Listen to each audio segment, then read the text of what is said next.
por ejemplo, el pago a proveedores, las cuentas por pagar, etcétera, pero que por cuestiones de la legislación particular no se le considera deuda.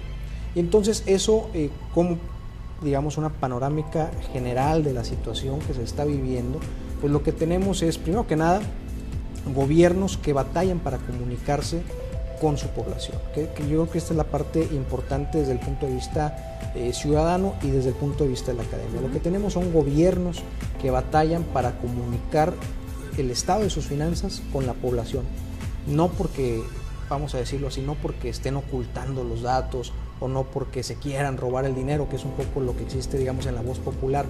Sí. El esquema normativo no les permite tener esa comunicación sencilla, comprensible, digerible con las personas que están queriendo saber la información.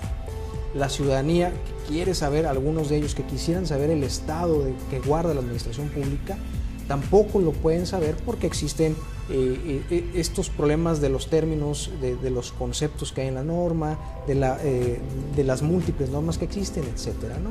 Y alrededor de todo eso, pues sí habrá quienes se hayan querido pasar de listos y que fue, me parece, y quizás lo podemos platicar un poquito más adelante, porque el tema salta a la palestra pública y ahora es un tema, ¿no? Pero básicamente ese es un poco el tema de cómo está la situación, no en términos financieros, sino en términos de política pública, que es básicamente a lo que nosotros nos dedicamos, ¿no? Muy bien, excelente. Doctor, el tema es transparencia, deuda pública y transparencia. ¿Qué relación hay entre ambas? Transparencia y deuda pública. Bueno, lo que pasa es que, y esa es, agradezco mucho la pregunta porque esa es la aportación que estamos tratando de tener, o que en lo particular estoy tratando de dar como trabajo dentro del Colegio Sonora.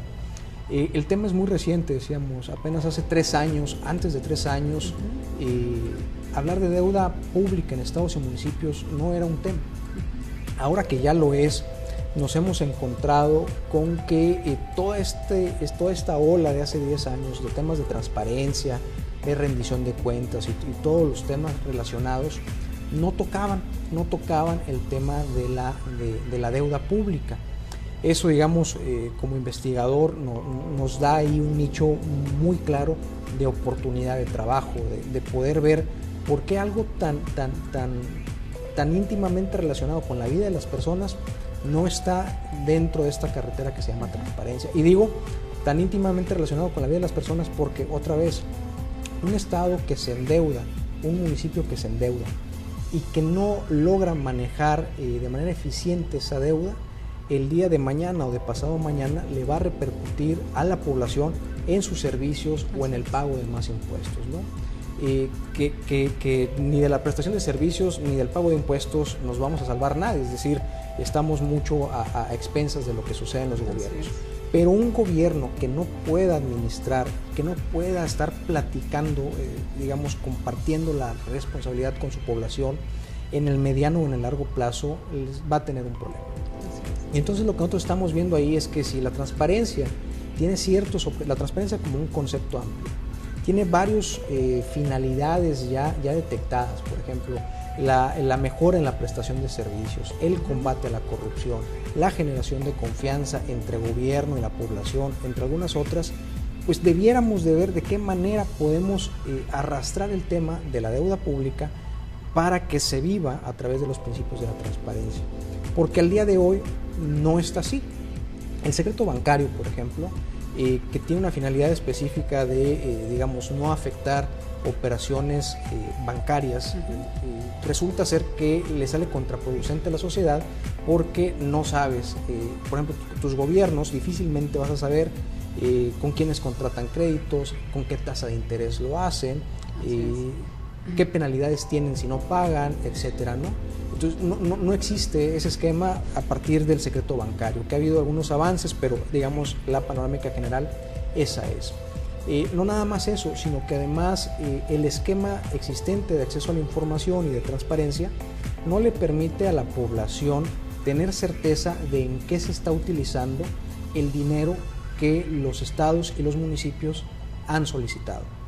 En la Constitución se dice que los estados y los municipios podrán solicitar dinero para inversiones productivas, es decir, se vale que los gobiernos en los estados y los municipios pidan lo que todavía no tienen, el dinero que todavía no tienen, pero justificando que este dinero se va a utilizar para ir generando, digámoslo así, bienestar y riqueza entre la población.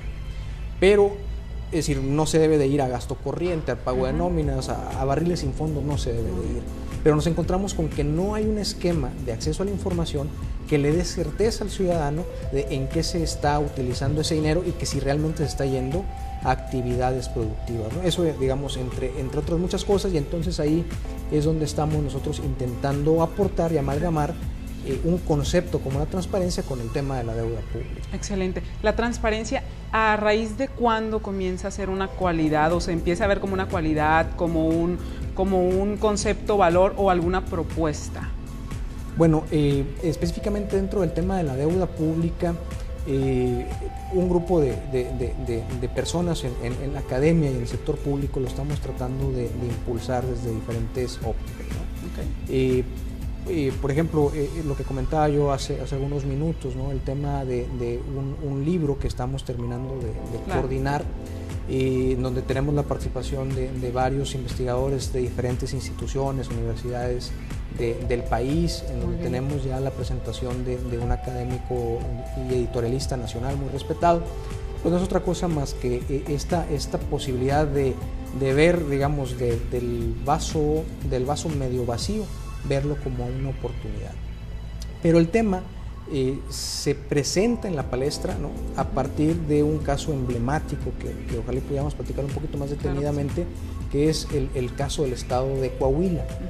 Si no es por lo que sucede en el caso de Coahuila, ahorita el tema de la deuda pública seguiría estando como estuvo antes del 2008, es decir, existía, pues, pero no había quienes se concentraran en ese tema, ¿no? Entonces, digamos, del 2008 para acá se le ha considerado como una necesidad, y como una posible solución a esas necesidades se ha visto el tema de la transparencia. Muy bien.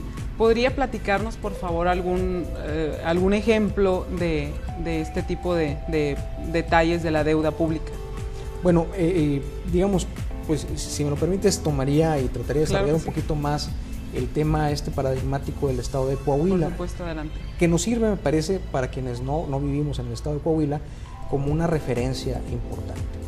En Coahuila, antes del 2008, fue un estado que se destacaba en diversos indicadores nacionales de combate a la corrupción, por ejemplo, de combate a la pobreza, perdóname, de inversión en infraestructura. Se destacaba, por ejemplo, en combate también no nada más a la pobreza, sino a la marginación. Es decir, era un estado que en todos los rankings, en todas las mediciones, estaba muy bien posicionado. Y cuando se preguntaba que cómo se lograba eso, se hablaba de una ingeniería financiera, así en términos muy generales. En 2008, y hay que decirlo, en el marco de un proceso electoral, la oposición, que en el estado de Coahuila es prácticamente incipiente, señala que hay un par de documentos falsificados por los cuales se solicitaba el registro de una deuda con ciertos bancos, y era, digámoslo así, falsificados porque presentaban como trámite ante la Secretaría de Hacienda unos periódicos oficiales o unos boletines oficiales que no existían. Empieza a centrarse la atención en ese asunto, y la oposición empieza a decir, bueno, es que no tenemos la certeza de cuánto se debe y por qué se está pidiendo con documentos falsos si hay todo un procedimiento para hacerlo. Quizás para no hacer, digamos, la historia demasiado largo, de una deuda que se reconocía de cerca de 4,000 millones de pesos, se va a los 36,000 millones de pesos. Es decir, se multiplica por mucho la deuda pública. Diferentes actores organizacionales entran, por ejemplo, el Congreso del Estado reforma su ley de deuda para convalidar incluso los documentos falsificados.